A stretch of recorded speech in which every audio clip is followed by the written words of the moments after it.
This is the Mike, DJ, and Doc podcast. If this is your first time listening to us, welcome. If you have heard from us before, then you are family. Hey, welcome back to the Mike, DJ, and Doc podcast. Hey, what's up, Doc? How you doing? Hey, I'm doing good, Mike. How you doing today? Doing wonderful on this Saturday morning. And if at the time of this recording, the day before the big football game. Man, so I'm gonna ask you who you think gonna get it? Oh man, I started with the Chiefs when this question was asked back in the beginning, and I'm still sticking with the Chiefs. Oh, come on, let's turn this show off.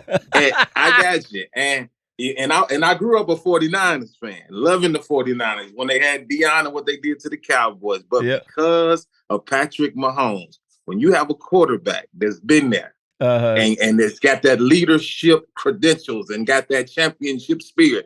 It's hard to go against. That's why I'm going with them. It's hard to pick against it. And you're right there, because a while ago when we asked this question earlier in the year, you asked me who I said. I said, well, I thought Philadelphia Eagles was going to get it. Yeah, Philadelphia. Yeah. I tell you what, man, what a disappointment.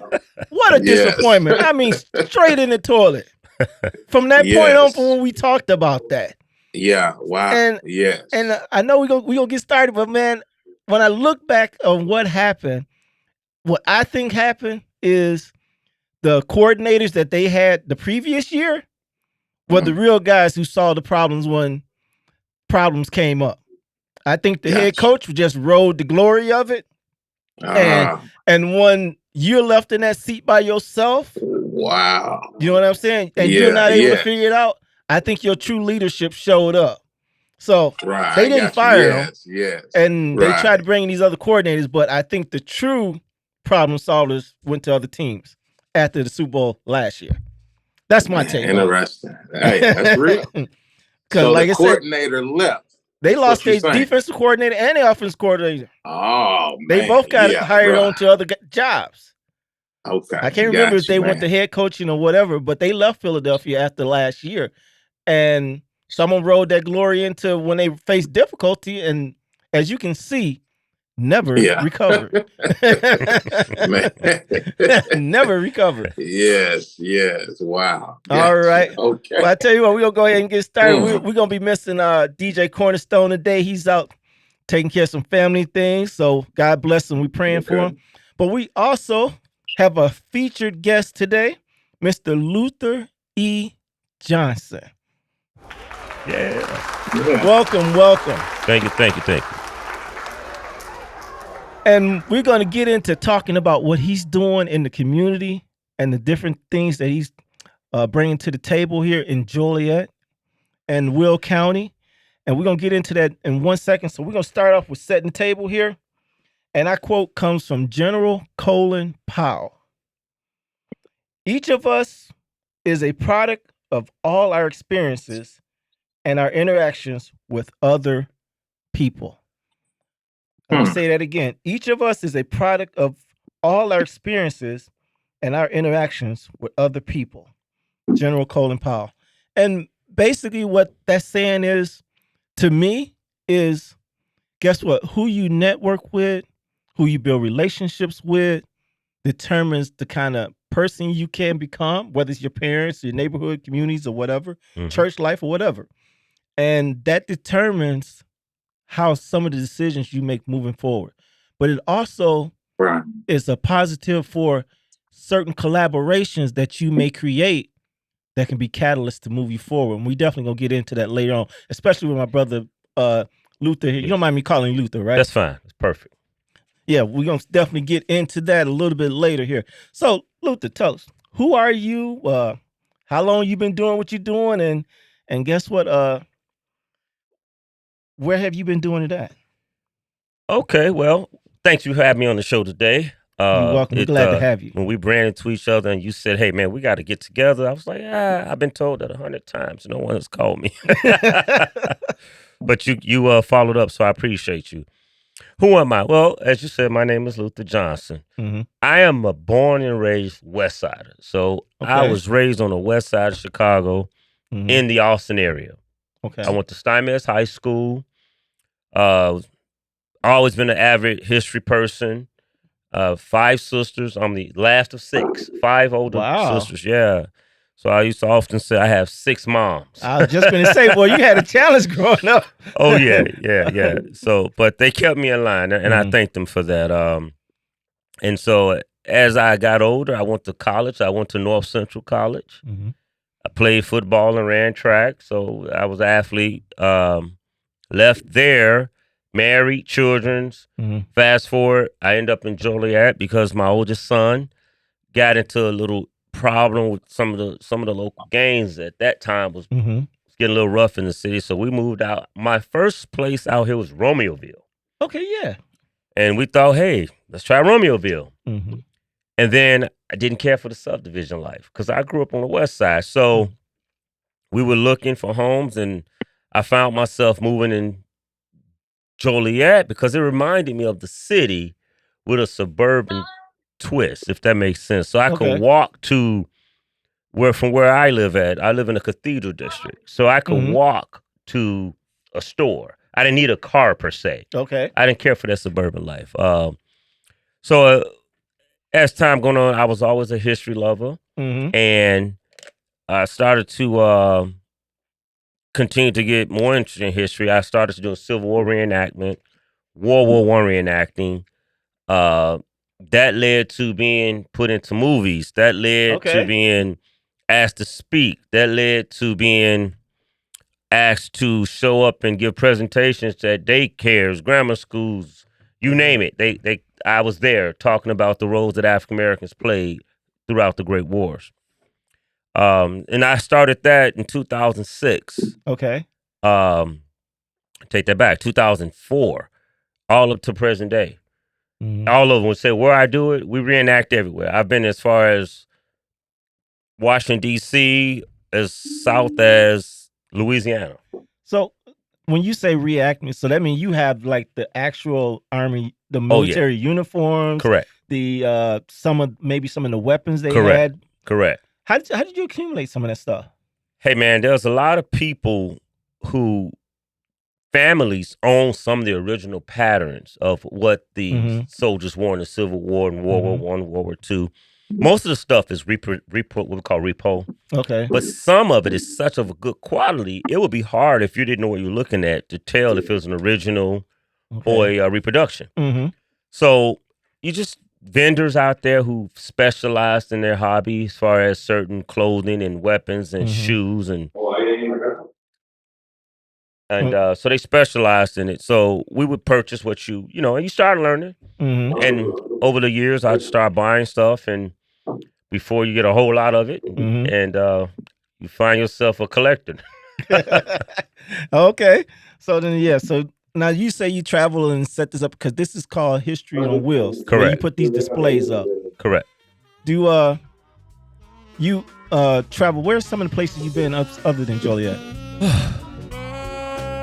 Today on the Mike, DJ, and Doc podcast, we would like to give a big shout out to the Will County African American Business Association in partner with the Joliet Township on their thrilling event, A Day of Light, giving back to the community through service. Keep up the good work, Abba. So I've traveled to Wisconsin, South Carolina, North Carolina. We've been in D.C. I've been in Virginia, Harpers Ferry, Virginia. I like that spot. All over the globe, man. Wherever they ask us to come, we go. We have an event actually that I would be going to this month in Biloxi, Florida.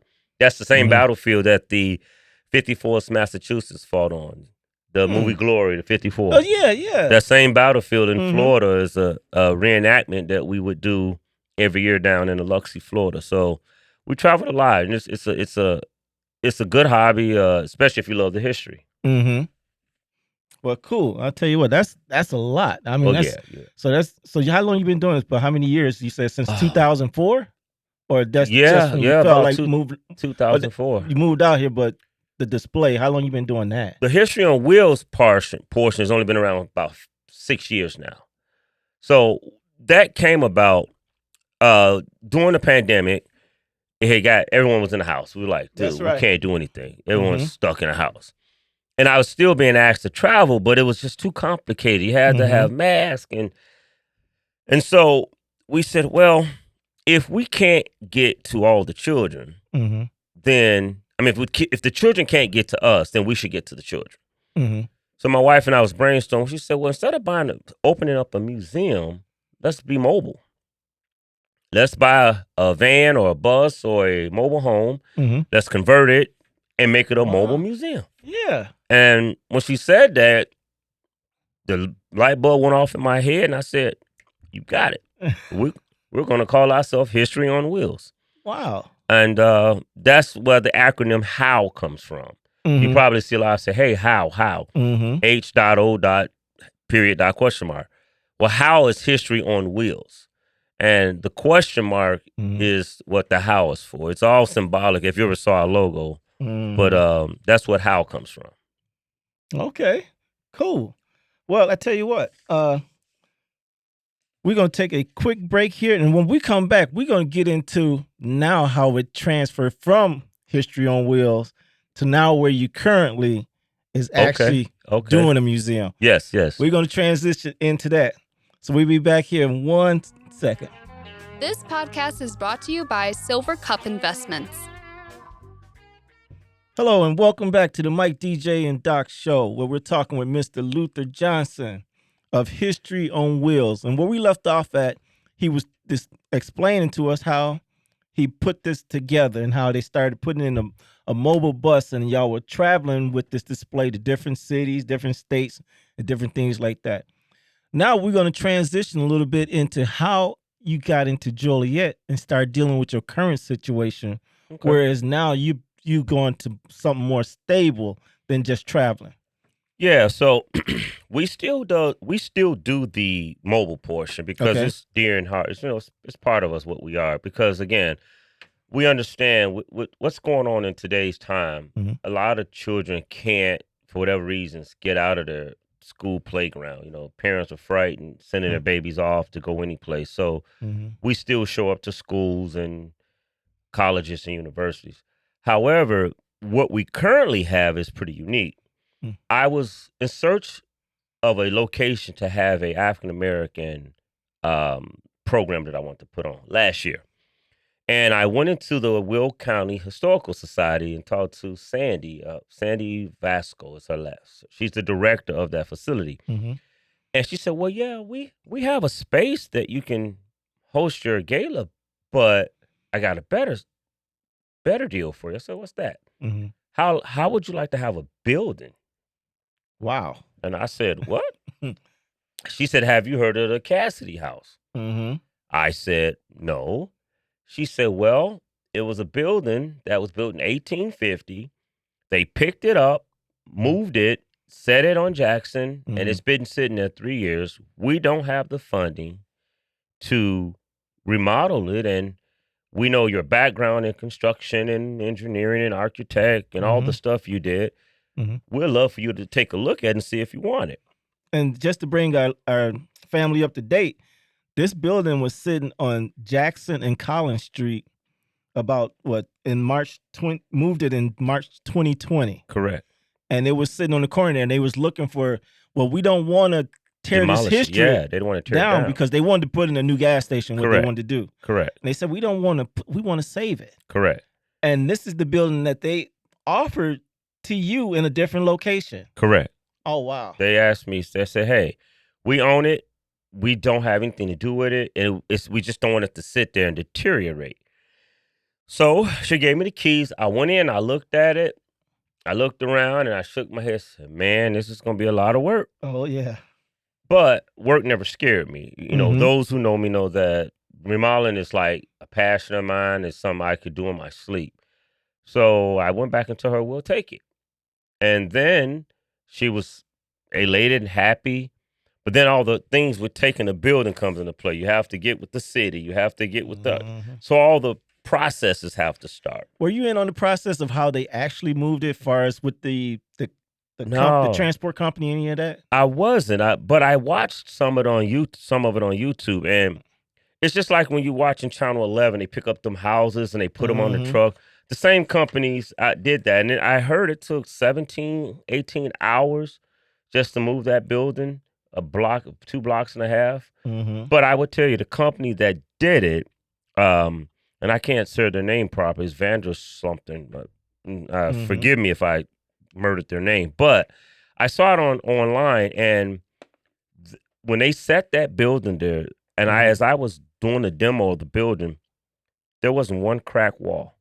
Wow. It's amazing. I actually had the opportunity to see it rolling on the wheels when they was rolling it down the street. Wow. I actually, for some reason, I was in the area.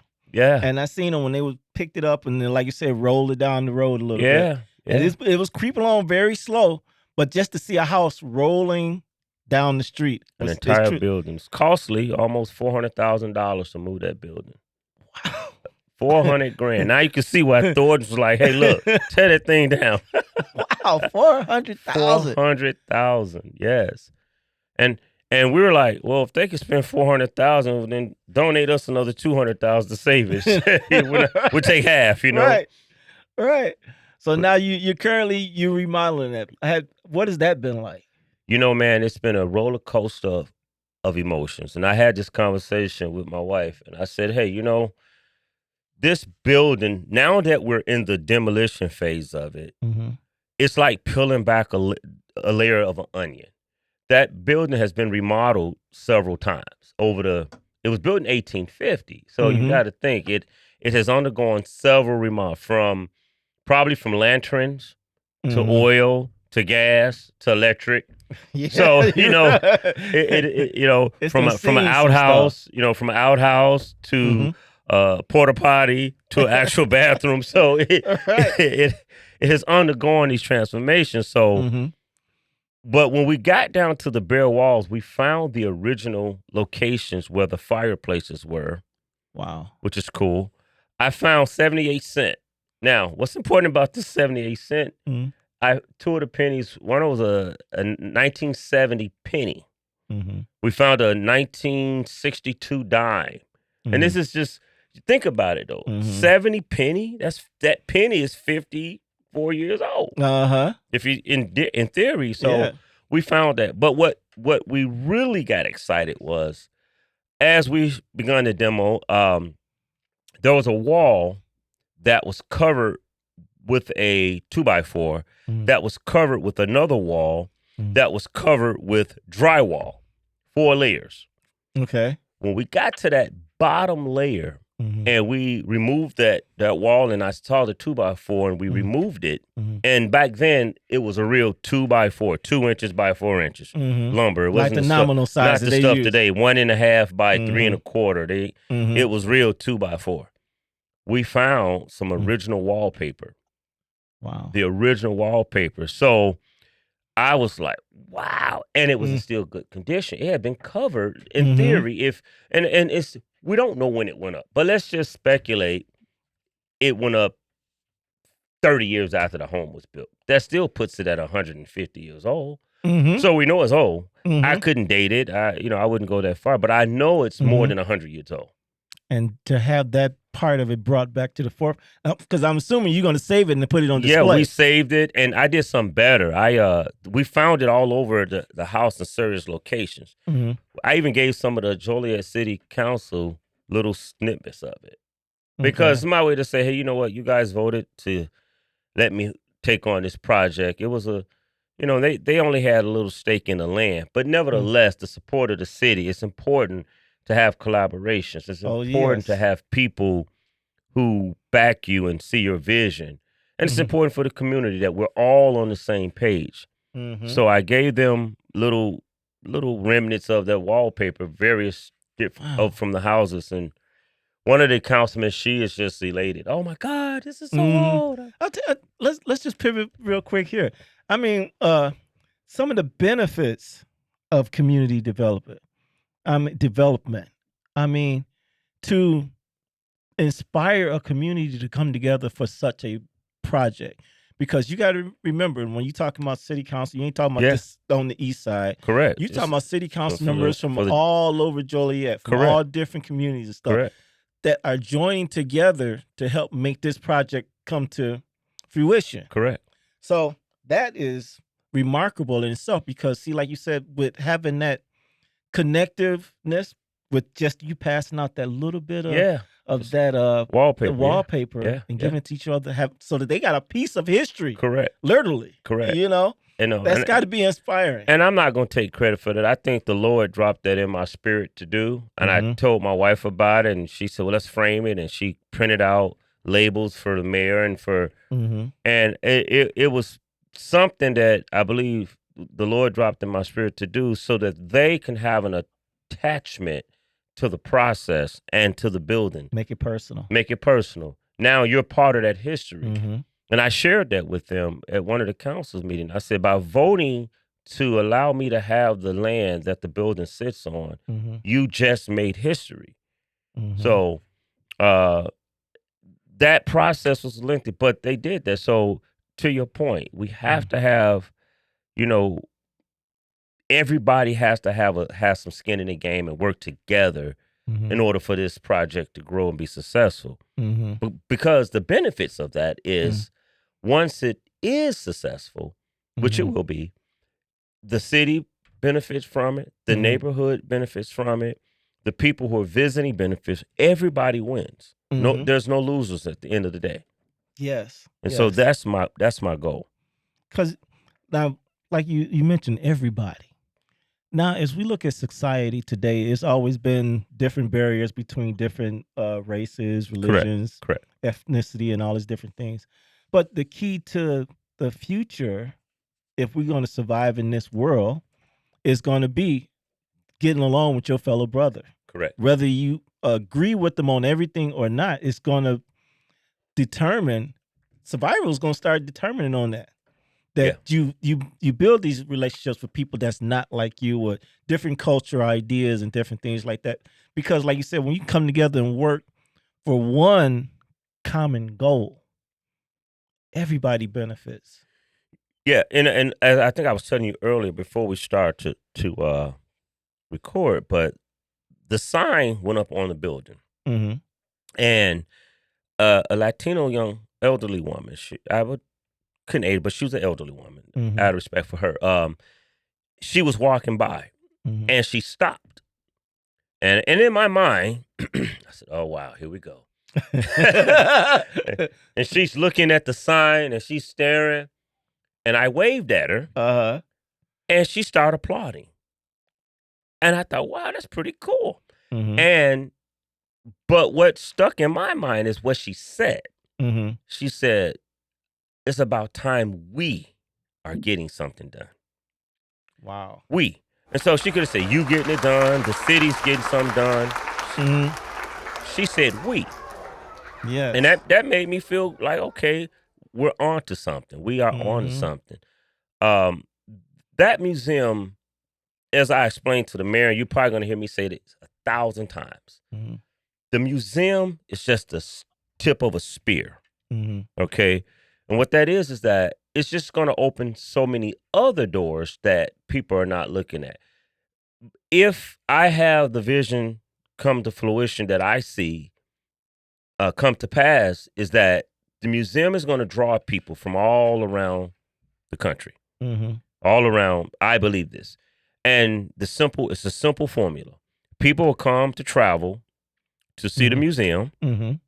They're going to get hungry. They're going to need a place to eat.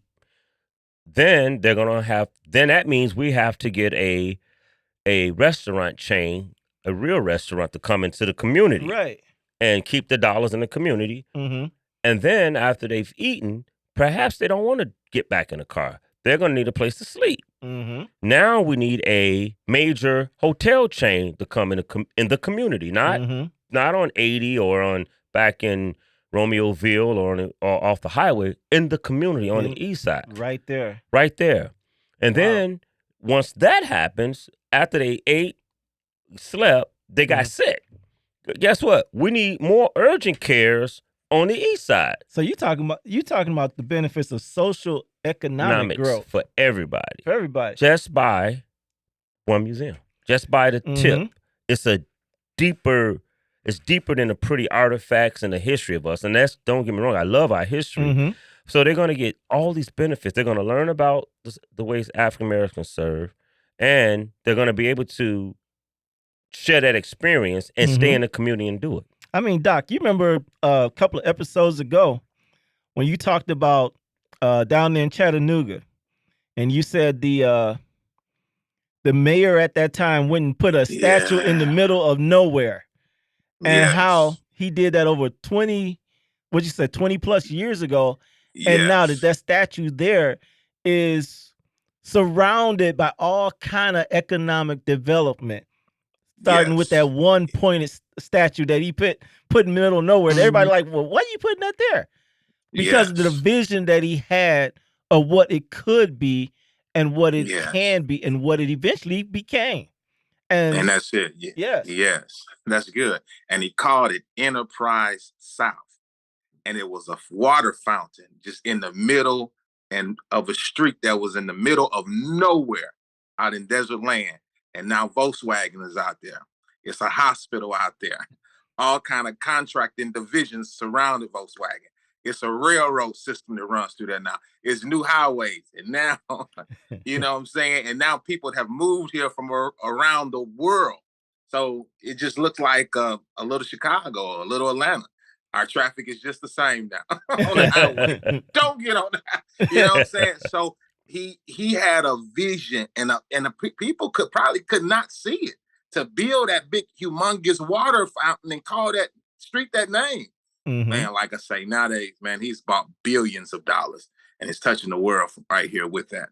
Perfect. So, man, love it. Absolutely. Yeah. So see, like you said, by putting this museum right where it's at. Wow. Like I said, it could be a sign of everything that you just mentioned, Luther, about all the social economic development, because we know on that side of town, in some of those areas, it's struggling for social economic development. Yes. It's struggling for that. The resources are not there. And it's not drawing the people. Yes. Which brings me to another point. I mean, once you get to the point of, okay, it's now ready to be seen, or it's ready for people to start coming in, what are you expecting people to draw from it? You know, that's a very good question. I think I would want people, one, to, once they enter the museum, I want them to exit the museum knowing something that they did not know before they came in. Mm-hmm. And that is, one, African Americans have served, and I take the word, Americans with African descent, that's the proper way, but have served in every engagement that America has had. Mm-hmm. So we've been in every conflict, starting with George Washington, you know, the first Rhode Islanders, you know, everyone heard of Crispus Attucks, but we have been there. So I want, that'll be one, to know that, wow, I walked in here not expecting to learn something, but I learned something about what the roles African Americans played. Two, that I will want them to exit learning about some key figures of Will County, of Joliet, African American figures. I will want them to know, once they leave, there are resources here. I believe that with myself and several other friends, I want a resource center second to none. As if you're going to, I envision you can come to this museum, it's just like you went to the Library of Congress to look up something about African Americans who served. A database, books, microfiche, whatever it takes for them, for a person in high school or college level, or just someone finishing their master's degree, and they want to know about what we've done. We have that resource. I tell you what, I want to interject this. Putting all that stuff together, the resources to collect that have you ran into some things that I don't want to say failures, but some challenges that you had to overcome in order to keep the project going? Because see, when you start talking about bringing in all that kind of resource, that's not like you go down to Google and say, Google, send it over. Correct. That requires a lot of intense work. And have you ran some challenges that just almost made you say, well, man, I don't know if I can go another step further? Well, not challenges, but there are some doubtful days. Okay, because it's not a straight line to success. It's not a straight line. There are some doubtful days. You know, early on, we had some, and I don't want to call them. There were some issues where the city, and rightfully so, because the building has sat for 3 years prior to them allowing me to leased the property from them, the city just wanted to make sure that this is a viable idea. So that was some challenges there. But you know what? It wouldn't be if it wasn't smooth, I would be more afraid. Now, if everything was so smooth, I would be more fearful now than it would, like, hey, this is too easy. It ain't nothing supposed to be that easy. So, but as far as challenges, as far as that, no, not really, not yet. I think I know they're coming. I could tell you this, that as we began to really say we're going to do this, the one challenge that anybody in any business anywhere has. I was just going to go next. What about outside of the museum project? Anywhere has it, is that word money. That's the challenge. If you get enough money, a lot of the challenges ain't challenges no more. just tell me about it.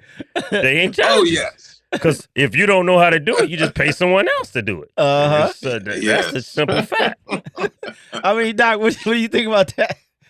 Oh man, I mean that's irrelevant. The Bible says money answereth all things. Exactly. And so, when there's a problem, and it considers money, if you got the money, it'll answer the problem.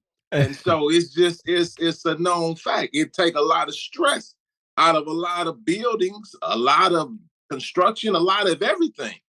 Putting things up to code or whatever need to be done. If I got the money, if I can cut a check, that takes away a lot of stress. So that's real. I mean, that's a powerful message within itself. Yeah. That's just real. It takes money. Because you're gonna run into challenges that's gonna take money. Especially when it's your dime. And when your sweat equity, and when it's your labor, when it's you exhausting all your resources, man, you want it to flow back in. Correct. Yes. And go ahead. Yeah, and see when we run into and see just in life. I mean, if we want to segue in that, when we run into different things, when you have a vision, you going after something bigger than yourself. Correct. Because, like I said, if you can do it within your own power, or your vision ain't big enough, I heard. Correct. That's you know what I'm saying. Correct. So, but when you got to go into that realm of your vision being bigger and the impact that it's going to have when you're done, you know. It's going to take some money. It's going to take some resources. Correct. And it's going to take some important people with influence too. Some collaborations. You can't, I learned early on that many hands make light work. It's just it's just a simple form. Many hands make light work. You can't be that stuck on oneself that you're not willing to listen to. Humility, right? Humility and ideas. And I learned on that where there is a vision, I believe this wholeheartedly and I talk to a friend of mine all the time, where there is a vision that is of God, he will make provision. And I could speak on that. I can speak a Sunday service on that within itself. Take your time. We got time. Go ahead. Talk about it. That he will make provision, where there is a vision. So, and the beauty of it is, if you can accomplish something yourself, like you said, if it's a vision and you can do it yourself, was it really, because God, it has to be almost impossible so that God can say, son, watch this. And then you get out the way and everybody know, well, he didn't do that. They ain't going to say it, but they know it. He didn't do that. They going to know it. He didn't accomplish that. Even if that accomplishment is putting you, like now, I am sitting here speaking with you, not by accident. Yeah. I don't believe in accidents. I don't believe that you and I bumped into each other by accidents at a MLK function. And so this is part of that provision that God has given me to speak to you and my brother here on Mike here. This is part of that provision because someone else is on the other end hearing this. Yes. And they're going to say, wow, I had a vision just like that. I had a something I wanted to accomplish. And now I'm hearing this brother take on Goliath. I'm the David in this scenario. That's right. Take on a Goliath of a project. It can be done. And so, but it ain't gonna be done in my power. It's just collaborations. It's a lot of faith. And it's being able to see those things as though they were, even though you can't. Hebrews 11:1. Now faith is the substance of things hoped for. The evidence is the part everybody gets stuck on. And it messes your whole psyche of what you really think of. The evidence of things not seen. So let me say, since I can't see it, but the evidence I got is because I can't see it. But I got it? Yeah, that's faith. And it messes up a smart person's mind. So I believe that this museum is ordained, it is commissioned, and it is going to be the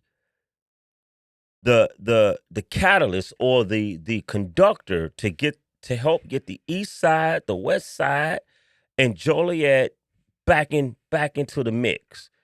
I believe I could have been asked to put this museum anywhere. Why Joliet? Exactly. Why walk in Sandy office and here's a building? And it's the second, and I don't know if they argue it's the first or second. Let's just say it's one of the oldest standing buildings in Joliet. And it's just not an ordinary building. It's not an ordinary building. It's just not someone built 3 years ago. And the history of the building, just to segment off a little bit. Go ahead. George Washington Cassidy owned the building. He was a realtor. He was into land. But he also owned the land that the old Stateville prison is built on. So here's the ironic part. We know African-American incarceration was always higher than other ethnicities. That's just a fact. We were always locked up more. So here it is now, a black man owns the building that a guy who sold the prison land to build the prison to lock black people up. So now I own his property. So I'm telling you, it's kind of one of those. Wow, look at that. It's not just something like you said that just happened. It had to be preordained before you even thought about it. Correct. But you accepted the call, and then you're walking it out. Yes. You accepted the call and walking it out, and then, like you said, it doesn't go in a straight line. No. So it comes at a point to where it helps you to grow. Correct. Also. And then, like you mentioned earlier, I just want to reiterate the message that you're sending out on this podcast right now, Mike, DJ, and I. This message that you're sending out right now, when people tune in and hear this, if they're sitting in their bedroom, riding in their car, walking on a treadmill, walking in the park, listening to this podcast, saying, wow, I had a dream to do something with that great of an impact that would change the lives in my city. If God can do that through him, he can do that through me too. Absolutely. That was the point. If he, if he can bless me and you just have to be obedient and listen and put like it. I often say, well, how do you know God talk? Listen, if God really wants to talk to you, you think he can? That's right. That's my point. Right. It's not, you don't always have to be sickened or stricken down. Sometimes someone else can come to you and just say the words, and you know that, I've only had that conversation with the Lord. How this person know? I tell you what, we have seen in many instances in the Bible. Correct. Where God sent messengers. Correct. And it was up to the person that was getting the message to receive it. Correct. If we look at Gideon, he sent him a messenger to let him know what he was getting ready to do, which was monumental, and Gideon didn't want to do it. Nope. He didn't want to do it because he said, wait a minute, I done seen what's done happened in the past, this circle. Yep. And you telling me that I'm the one that's supposed to take them over the top? Correct. But he sent him a messenger, and he eventually accepted it. And what happened? They overturned the Midianites. Like I said, I don't want to get into preaching right now, but I tell you what, it's the same basis. It's the same concept. The same basis. Yeah. God can send you a message from a messenger. You just got to receive it. I was watching TV this morning. I wake up 4:00 every day. I just wake up 4:30. And I often try to, not disturb my wife, get out the bed, because she's like, you be running around the house and pots and pans be going on. So now I got a Keurig. I can hit the button the coffee can make, and I can do it quietly now. There you go. I was watching. So you guys familiar with the 1780s, the series, 1888, 1780s. These old series talked about the migration of other ethnicity coming to America, getting land and starting their families, whatever. This dropped in my spirit this morning. I ran and I woke my wife up. She said, dude, it's 6 o'clock in the morning. What's wrong with you? I said, you got to hear this. I got to tell you this because I'm going to forget it. What I saw by watching this program said to me, because one of the scenes in this program, they were walking through and there were some buffaloes being skinned.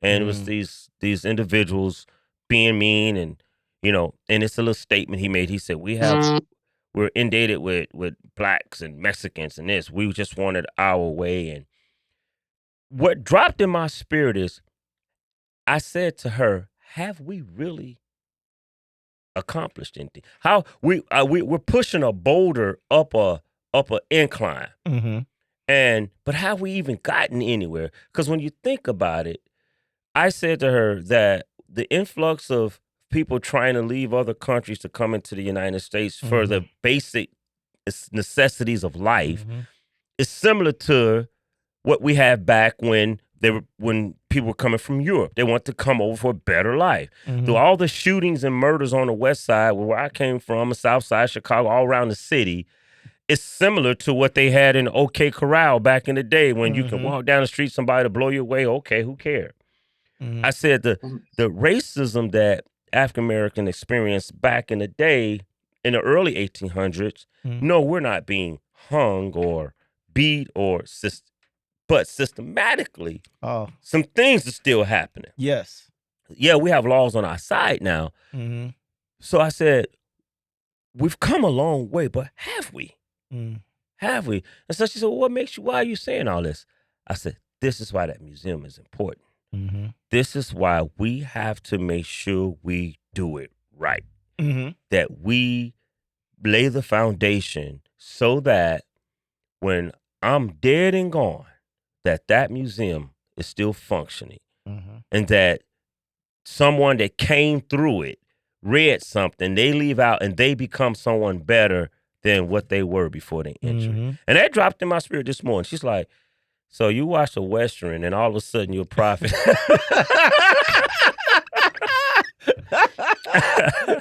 I said no, but it all kind of equated to the same thing that's happened today.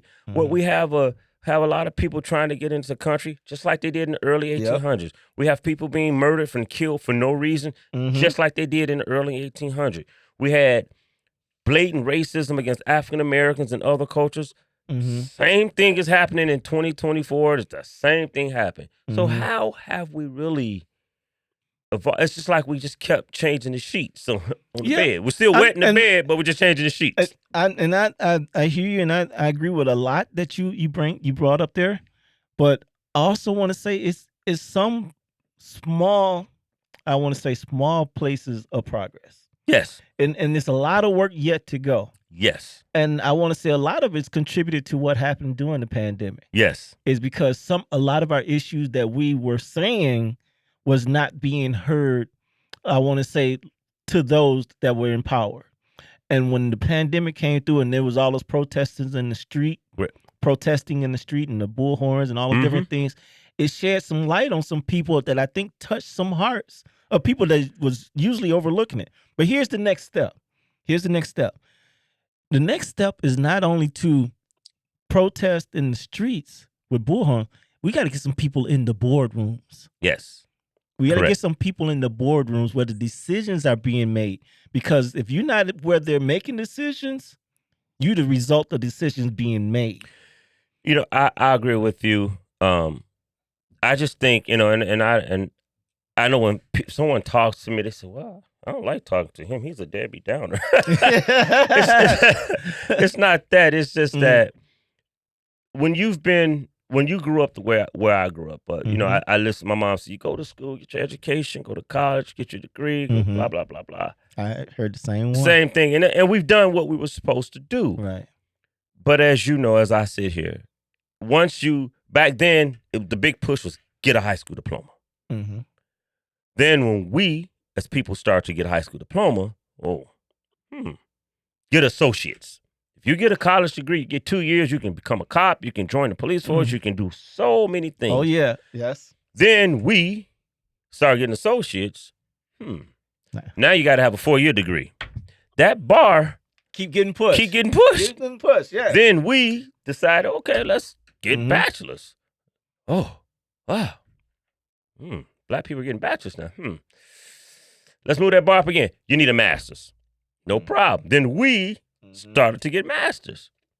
And now it's almost, you can't get a really decent job unless you're a PhD, and it costs more than your house do.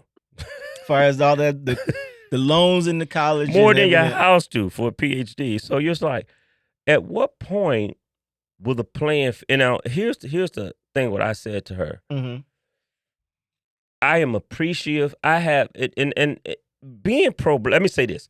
Because someone is pro-black does not mean you're anti-white. Okay. And that's, I agree with that, yeah. Does not mean you're anti-white. Because I have some white friends, brothers and sisters that will probably take a bullet before some black people would. So have I, yes. So it does not mean you're anti-white. And to point out issues that are serious to you does not mean you are diminishing or downplaying issues that are serious to other races or ethnicity. So I just want to put that disclaimer out there. I don't want people to think that he don't.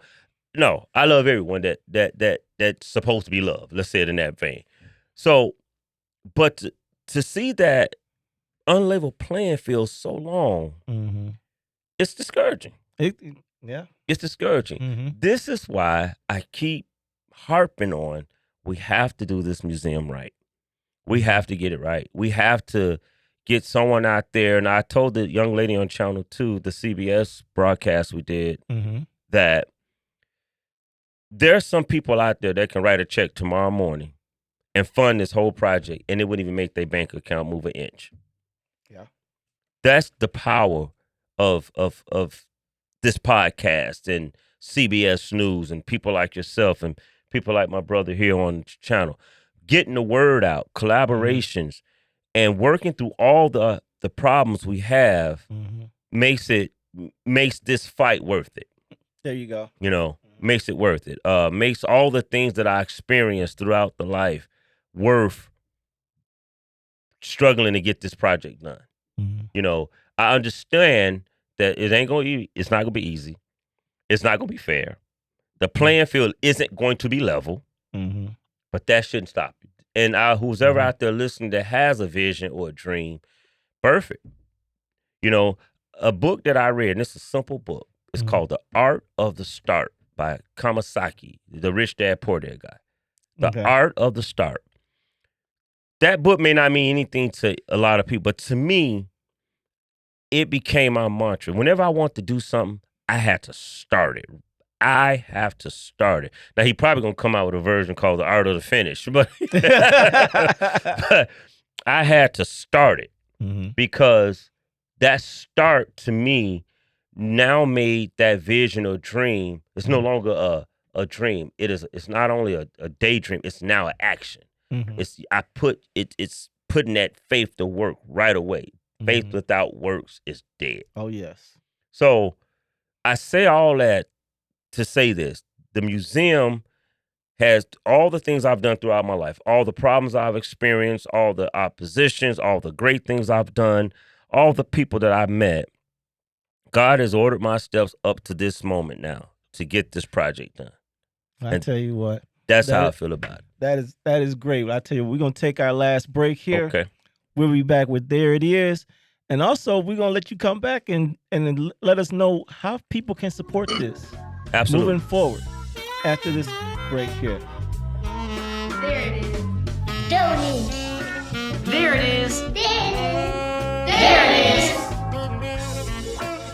Hey, and today as we get ready to wrap up our show, we heard about vision, we heard about faith, and we see it manifesting. And in Proverbs 13:22, it says, a good man leaves an inheritance to his children's children. And today, as our brother Luther has shared his vision, his passion, and what he's doing, he's truly setting an example of a good man leaving an inheritance, because this will be able to be legacy, not only for him and his family, but for the city and the state in which he's in. And we want to encourage those that have a vision, that have something, a burning passion and desire on the inside of you. Wherever there's vision, you got to connect vision to faith. That's the next step, and that's stepping out. And faith, like he mentioned, faith without works is dead. So that means you got to implement something. You got to put some sweat equity in it. You got to sacrifice. You got to be willing to put your money on the line if you really believe in what God has showed you. Because vision is not eyesight; it's divine insight into the purposes and plans of God for your life, and for you to leave an inheritance for your children and your children's children. So you want to be able to tap in to what God has put on the inside of you and manifest it. Give it some legs, give it some feet. So you don't just talk about it. You are about it. You're being about it. You represent everything that you're speaking about, to where it becomes a part of who you are, your vision, your identity. And like he said, this podcast, him connecting with Mike and here Doc down in Tennessee, it's called Destiny Helpers. On our journey, because faith is a walk. We walk by faith, and here you go, and not by sight. That's vision, but divine insight. Eyes have not seen, ears have not heard. Glory to God.